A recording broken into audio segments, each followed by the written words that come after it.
Today's NDE comes to us from Stephania S., who describes dying at a young age and discovering some cosmic truth about the very existence of mankind. Let's get into it. I was born with a congenital heart defect, DIA, which means there's a hole between the two atria of the heart. This condition mixes venal with arterial blood. I never experienced any symptoms from the condition, and it never put my life in danger. The unusual thing is that in my case, the exact diagnosis was made 1 month before my 16th birthday. Up until that time, all the cardiologists had been mistaken and had tried other cures. My cardiopathy had been diagnosed during the first years of my life. The cardiologist, the only and first one, who diagnosed me correctly, was surprised at how I had lived to almost 16 years of age in perfect health. I had total vitality, with my body full of life, and without ever having had any idea that I was ill. My heart had never shown any signs that it was working overtime or was even out of balance. The doctor immediately was very firm and determined to talk to my parents about operating on me right away. He said that if I didn't get the operation, I would encounter irreversible heart problems. I was going to be operated on without having had any symptoms and purely for preventive reasons. This would guarantee me a healthy life without the need for therapies and medications. In fact, my clinical file reads surgically cured. In that doctor's office, face to face with the cardiologist who was deciding where and when I should be operated on, my mind refused the idea of having a heart operation. In the 2 months leading up to the surgical intervention, I had felt a great anguish and was convinced that I would die. I was a 16-year-old girl, and for me, the heart was linked with my romantic ideas of love. I was convinced that one couldn't keep on living as though nothing had happened to open the heart and make it work. Among other things, I didn't accept the idea that I needed this operation, since I was fine and had no health problems, despite the cardiologist's urgings. This concept of being operated on in order to prevent problems and any future heart damage did not fit in with my way of thinking and reasoning, or seeing life, at 16 years of age. I had researched the current surgical techniques that they would be using and the fact that the surgeon was going to take his time operating on me, taking all the time that he needed, frightened me even more. The picture of me lying on an operating table with my heart temporarily stopped and my thoracic cavity void of blood confirmed my conviction that I would certainly die there. Now, I will describe the circumstances of the experience that I went through. The heart surgery had been finished for some hours. It was a normal procedure, after which I was taken into intensive care. In a different type of hospital bed, I was hooked up to all kinds of monitors that were continuously registering all the different physiological activities of each organ. But I was no longer in my body.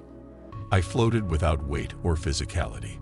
I was above my body and directly below the ceiling of the intensive therapy room. I observed the scene that was taking place below me. I say below me, and want to specify that I am not referring only to a physical or logistical position. I, who no longer was the body that had belonged to me just a moment prior, found myself in a position which was energetically more elevated. It was a place that had nothing to do with any kind of earthly or material experience. I was a pure expression of existence and existed on a different level and in a different dimension. From this dimension, I observed everything that was happening and all the succeeding events without being involved.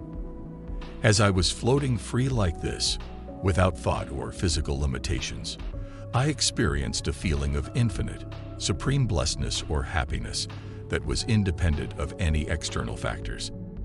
I felt myself float in this blessed place, and I was the blessed space. I floated freely, without purpose and direction. I existed, and that was it. At the same time, I experienced an extremely alive and vigilant state of mind. I understood at a very deep level what was happening on that other plane of existence, the place where the body that had belonged to me, and that was now intubated on the hospital bed in intensive care. The thought was very lucid and came through immediate knowing. It was a different way of thinking from which I had experienced while on Earth. I recognized the body as mine, but was no longer interested. I was not that body. I felt very good where I was now and was very surprised at the spectacle that was happening around the body which had belonged to me. I watched the spectacle, but it wasn't my physical eyes that saw everything the doctors were doing. I looked on with my whole being. I was having the experience from a state of consciousness which completely pervaded my being, and I perceived everything from that vantage point. I knew that the doctors were making a big deal to get me back from where I was. I knew that other surgeons had arrived from other wards to help out, but I did not want to return from where I was. I was floating in a dimension which was enveloped in a soft celestial light, very rarefied. It was a light full of quiet and peace. It expressed unconditional bliss without end. I was free from being. Here, everything was heavenly. I was enveloped in heaven. In this dimension, I simply was.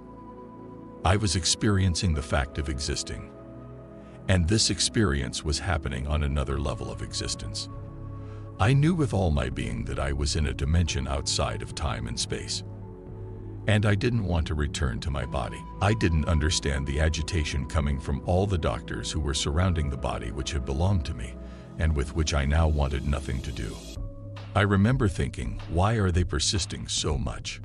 What is their problem? I am fine where I am. I knew I didn't want to go back into the body because I didn't want to face up to everything that was waiting for me on Earth. Even if I didn't know what was waiting for me, I knew with absolute certainty that it wouldn't be anything like the peace that I was experiencing where I was. Nothing could ever be as perfect and soft like this heavenly condition of absolute and faraway bliss in which I was floating. But they brought me back into the body and back to Earth. When I opened my eyes back in the body on Earth, I was in intensive therapy, and I didn't remember my experience. I didn't remember anything. I did, however, know for sure that I had returned from a journey, and I knew this journey had lasted a long time, and yet it was only for an instant. All the commotion by the outside doctors was verified. Normally, when one wakes up after a surgery like mine, one cannot speak. In general, one retains this faculty after about 24 hours. But I was talking right away. While I was talking and laughing with the doctors who were all around me, I suddenly sensed an uncontrollable urge to help the woman who was in the bed next to mine. She had been operated on after me. I will always remember the communication she and I had. It was a communication that came without speaking or words, through our eyes and thoughts. She had begged me to help her. She was very cold and couldn't speak because, as I have explained, she couldn't ask the doctors for a blanket. That's why she asked me, as I had been euphorically speaking with the doctors to get it for her. I was euphorically speaking, even though I wasn't remembering my near-death experience. Evidently, this blissful energy still vibrated within me. I was very happy to have been able to help another living being. I remember feeling very strongly that I had this desire to be of service to others, and this lady was giving me the opportunity. Still today, I remember the vivid look of gratitude that she gave me when they covered her up. I felt a momentum of love and a very strong compassion. At the same time, I felt so much older than my barely 16 years of age. I had always been timid and insecure. A year before, I had begun my first romance. At least that's what I was thinking up until that moment. But in that instant, when they revived me after the operation, in the same instant that I was having that experience with the woman next to me, that's when I perceived that I had returned from a long trip in which I had journeyed very far, and yet so close. I also knew that I had grown up in that one instant, and that the girl that I had been fine with was no longer the one I wanted. I wanted something else, but I didn't know what. During this time, the doctors were telling my parents that there had been 10 minutes during which they were seriously preoccupied with me, since my heart hadn't been responding to their stimuli. From that moment on, and for the next 11 years, I did not remember the experience. But every time I talked about the heart operation, I knew somehow that it had been the most important experience of my life, but I couldn't remember why I felt that way. Every time I talked about it, I was filled with such emotion which made me cry. From that moment on, I was no longer afraid of death, although I didn't understand why.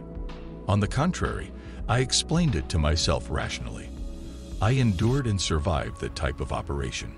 The doctors had initiated a type of clinical death, so why should I now fear death? After the hospital, I started up my life, but I was no longer the same person. Things, friends, and my pastimes of before no longer satisfied me. I was restless, unsatisfied, and I began searching for something. Only one thing was clear. I wanted to be of service to others. I wanted to be like that time with that woman in intensive care. And more than that, I thought I was fulfilling that yearning by enrolling in the Department of Medicine so as to become a heart surgeon. But my path would not turn out to be that one. The memory of that state of awareness during the heart operation really was a revival of my being to our very nature. And from there, the guiding thread of the events of my life began and became my guide. I was trying to make sense of everything so that I could frame the events of that fascinating adventure in the proper context. The mysterious and surprising thing that is the life that I decided to live on this earth, in this body. Then, 11 years after the heart operation, and after having gone through a lightning bolt marriage with an immediate separation, I began a courageous journey of self-discovery. This search would yield all the reasons and truth as to why and how I ended up at the altar with someone who was the opposite person to me that I could ever have met. I started psychotherapy to manage the stress, frustration, anxiety, dismay, and loss of a marriage. I had barely begun and immediately ended with a divorce looming ahead. After just a few therapy sessions, I experienced the first in a series of what I would define with the unique term, awakening of conscience. I re-experienced what happened in the operating room 11 years ago. It was the same experience. Suddenly, I heard a muffled sound in my left ear. I was delicately thrown out of my body. Afterwards, every time that it happened again, I recognized in the small deafness the vibration of creation, the From this new perspective, being outside of my body, I landed at the edge of another dimension of existence. It was a dimension above time and space, where everything that exists is bliss, harmony, freedom, and perfection. Everything that happens is perfect because it accords perfectly with the cosmic order in which we all take part. In an instant, I knew that the life we live is an illusion. It's not real because it's a creation of our minds. We continually create thoughts and then project these thoughts outside of the mind, just as cinematic frames are projected onto a screen. In that moment, I knew that real life is something other than what we think it is. We all are expressions of a love energy. It is from which we come, and where we are destined to return so as to merge once again in this original oneness, which our minds make us believe we have lost. This place is paradise, and our union with the all. In my first experience, and also in all the succeeding ones, I experience a state of merging with the all, the one which the Oriental traditions define as samadhi, or state of cosmic merging. So I lived the experience of fusion with creation many more times. The first experience was at 16 years of age. Even if the veil of forgetfulness swallowed it up for a while, the trace of it was always alive inside me and drove me again to the revelation of the truth of existence. I had the experience of merging with everything that lives and vibrates in this universe. I felt myself one with the mountains which were in front of me, with the lakes. I felt one with the sea and the tides. I felt there was no separation between me and the clouds. While I was in this experience, I communicated with humans and animals. I knew what other people were thinking and what they were feeling. I knew who was behind closed doors, and I remained in that state of merging for days and days. To sum it up, I can say that I received the gift of the experience of being back and joined with the all. I carried the awareness that this all is one unique energy which goes from a refined level and down through increasingly denser levels according to the mental state which is having the experience. Thanks to the gifts of reliving the experience, I know that life is eternal and unbroken, and that death, the way we see it on earth, doesn't exist. It's only a trip to another plane of existence.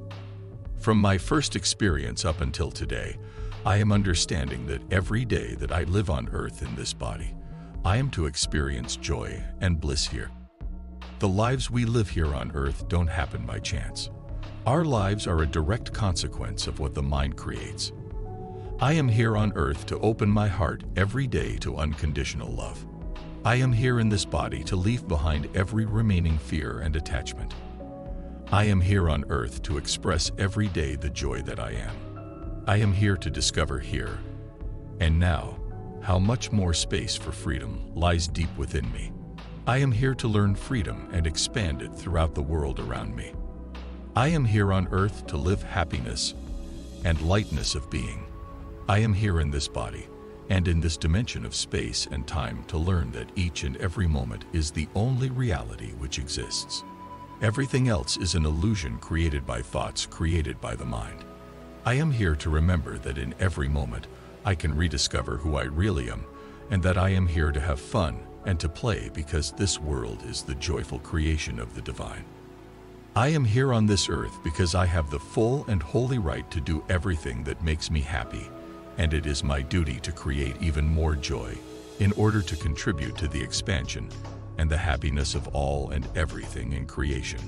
I came into this body, on this earth, to be lighthearted and carefree, here and now.